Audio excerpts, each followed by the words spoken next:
Good morning everyone. Myself JVN Dr. Manish Arora, Professor in Department of Human Anatomy. Today's my topic is on clavicle.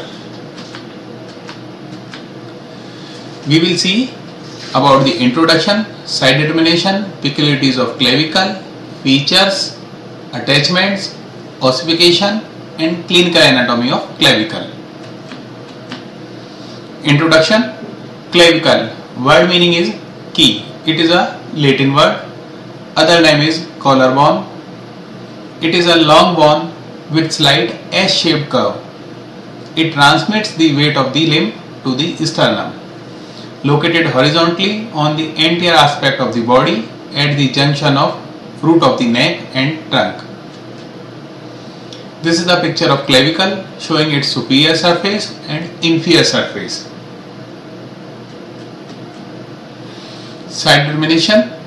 The side of clavicle can be determined by holding the bone horizontally in such a way that its flattened end is on the lateral side and its enlarged end is on the medial side.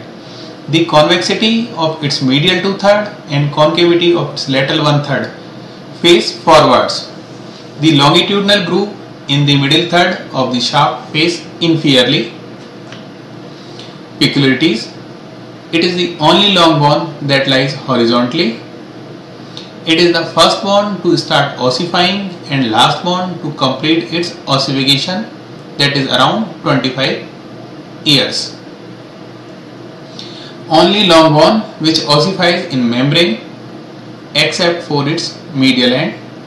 It is the only long bone which ossifies by two primary centers. It is subcutaneous throughout. It has no medullary cavity.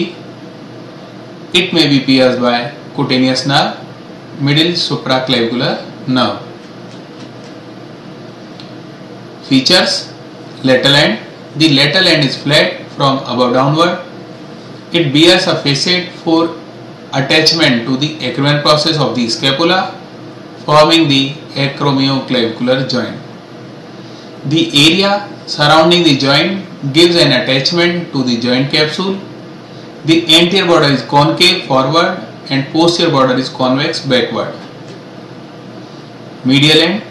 The medial end is quadrangular and articulates with the clavicular notch of the manubrium sterni to form the sternoclavicular joint. The articular surface extends to the inferior aspect for attachment with the first costal cartilage.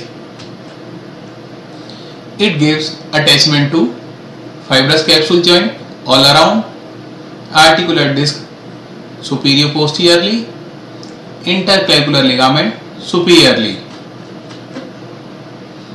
Shaft. The shaft is divided into medial 2/3 and the lateral 1/3. The medial 2/3 is thicker than the lateral third. Medial 2/3 of the shaft. The medial 2/3 of the shaft has four surfaces and no borders: anterior surface, posterior surface, superior surface and inferior surface. Anterior surface. The anterior surface is convex forward. Posterior surface, it is smooth. Superior surface is rough at its medial part. Inferior surface has an oval impression at its medial end. At the lateral side of inferior surface there is a subclavian groove. At the lateral end of the subclavian groove the nutrient foramen lies. Lateral third of the shaft. The lateral third of the shaft has two borders and two surfaces. Borders. Anterior border. The anterior border is concave forward. Posterior border. The posterior border is convex backward. Now surfaces. Superior surface. The superior surface is subcutaneous. Second, inferior surface. The inferior surface has a ridge called the trapezoid line and a tubercle, the conoid tubercle. Attachments.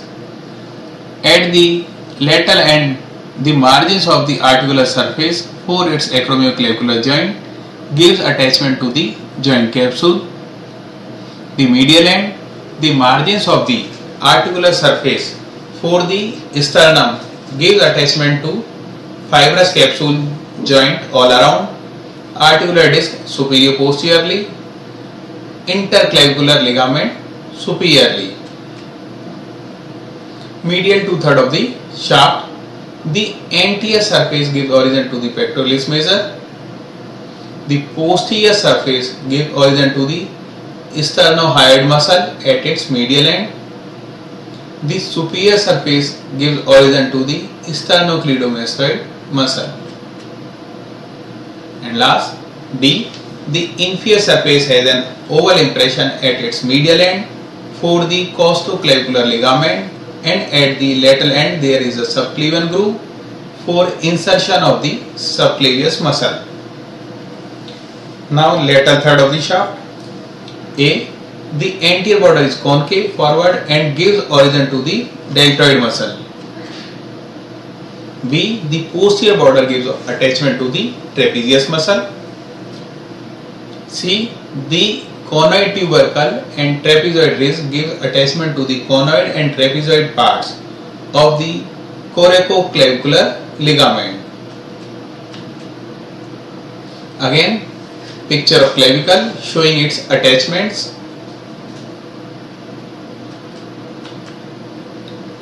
Now ossification.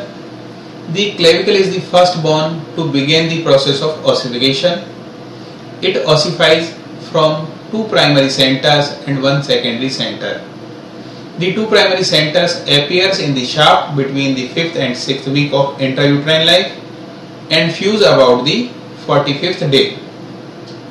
The secondary center for the medial end appears during 15 to 17 years and fuses with the shaft during 21 to 22nd years.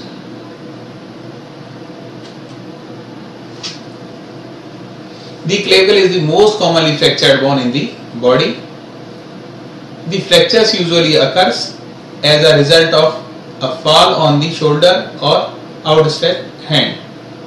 The commonest site of fracture is between the distal and middle thirds. Clavicular anatomy. The clavicle may be congenitally absent or imperfectly developed in a disease called cleidocranial dysostosis. In this condition, the shoulders droops and can be approximated anteriorly in front of the chest.